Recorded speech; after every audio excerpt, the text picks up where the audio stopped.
people? It's your girl, Christine. So, I'm just getting back from a job interview. Um, and it's for pharmacy. I'm a licensed pharmacy technician. I also have license as a medical assistant. Um, when I got out of the military, I went to school for medical assisting and then did a little bit in the field of MA, got to help deliver babies. In the hospital, I worked in the mother and baby unit. That was like probably the best job I ever got to do, helping to deliver babies. And then when I came over on the mother and baby side, I got to bathe them and dress them, do their little vitals. The worst part was giving them their vaccinations. I hated that. Oh, and sitting in to assist for circumcisions. That hurt. I didn't like that too much, so I didn't really sit too often on those unless it was really, really needed of me, because I didn't like to see the little babies, cry and the procedures on them. I didn't even like doing shots on the babies, so of course I'm not gonna like a procedure being done on the babies. But anyway, uh, I haven't been working for a while, and had been like on the fence of going back to work or not, and it's hard because work, when you're a person like me, work can stress you out, like body wise. Like the work can stress your body out and cause flares. And then you're in pain, and that changes your mood. It affects your work ethic. And for me, I've always been very critical of myself. And can you stop? Sorry. I've always been very critical of myself, and I always like strive to be better than whatever I'm doing or whatever. I always strive to for perfection in myself, and that's like my flaw, because if even if somebody else sees that it's a great job, I always will find a flaw in that and try and figure out how to be better. And sometimes that can cause me to overextend myself or stress myself out more than what I need or what I should be. But anyway, there are a lot of people that have endo and hernia and mesh and lupus and pelvic pain and PCOS and all these other different diseases and illnesses that I have or have had or that other people have. There are a lot of people that can work, and then there are people that have these that it affects them so badly that they can't work. And for me, because at the time when my symptoms started presenting themselves and exacerbating, which is worsening, I was in the military and I was active duty, so I had to learn to grin and bear it, so to speak, because I was afraid of getting kicked out or people viewing me as lazy and they not knowing what was really going on with me.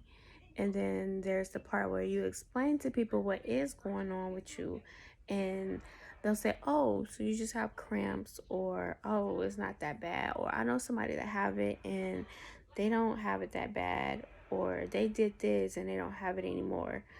And that always will like piss me off, because everybody's symptoms are not the same. Everybody doesn't deal with pain the same.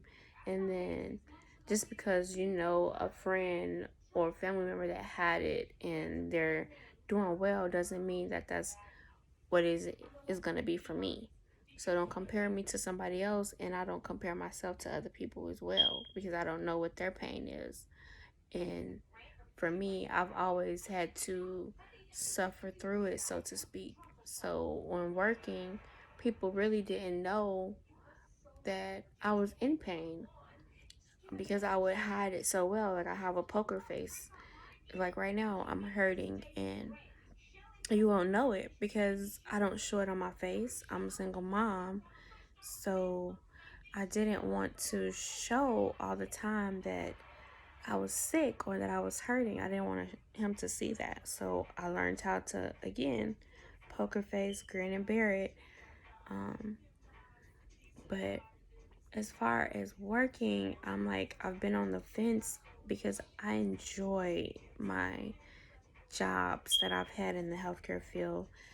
And I say this because it makes me feel better or takes my mind off of pain when I've helped somebody else in the healthcare field or brighten their day or helped them some kind of way.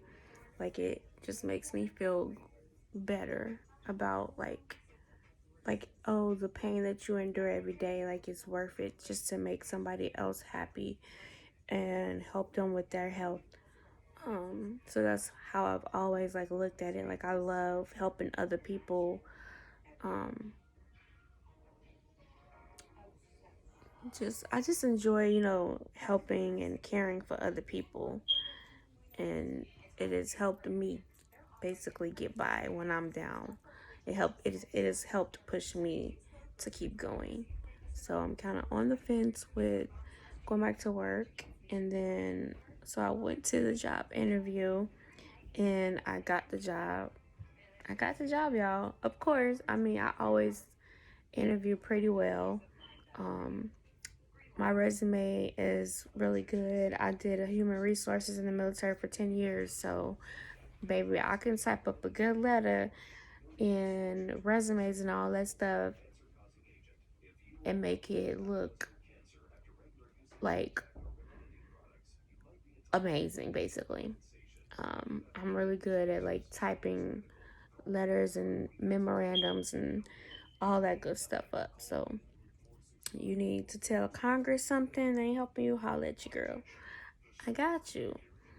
So yeah, I just got back from the interview and I'm just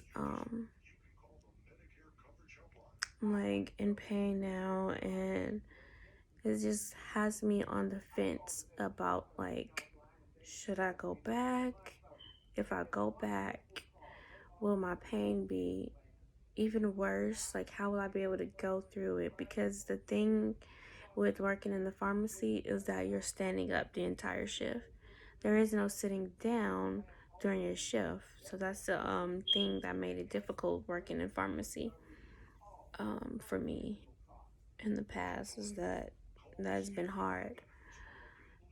Especially because when at my previous pharmacy job, I had a car accident um, last year in February. That was last year? Yeah, last year in February, and it totaled my car.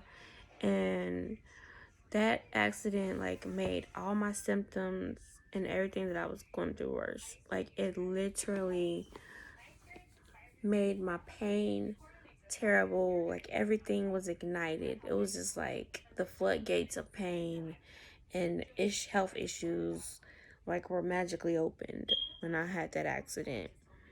My back was awful. It has gotten better some because I've gotten a RFA done, which is like laser procedure done to my back. It's helped a little bit, but still have a lot of pain. And then on top of that, even if it's not my back, regular like sciatica or spondylosis issues, my endometriosis and pelvic pain and mesh implant flares my back up, and they all just like work together as a terrible team to attack my body, basically. So yeah, so if you see a person or know a person that has endometriosis and they are working, it's not that they aren't in pain. It's that some people have to work. One, they have no choice. Like, that's the only option. They have to keep pushing. They don't have the option of not working because they have families, they have kids. So they have to go and push through that. So if you see people, don't judge them and make them feel like what they're going through is invalid, that pain is not real, because you have no idea unless you are somebody with stage 4 endometriosis or these other health issues. And if you are somebody that has endometriosis or these other conditions, just because you may not have like bad pain as other people, don't go invalidating what they're going through. Just because what you did, surgeries and dieting and different medications and therapies have worked for you, doesn't mean that these other people have not done the same and they didn't get good results. Because I'm one of those people. I've been through all types of things with the I'm going to say the military, with healthcare. I've done many procedures, I've done surgeries, I've done so many different medications, non-narcotics, nerve stuff. I've done it all. I have done it all. I've changed my diet. I've tried to eat healthy. I've tried to exercise. I've done acupuncture, and nothing has helped me. So do not judge other people. And it's too much stuff going on in the world right now for somebody else to be out here judging. So don't do it. Okay?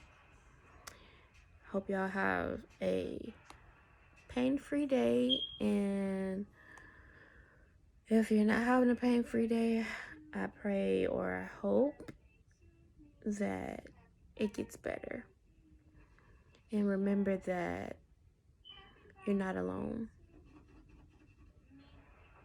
Bye, guys.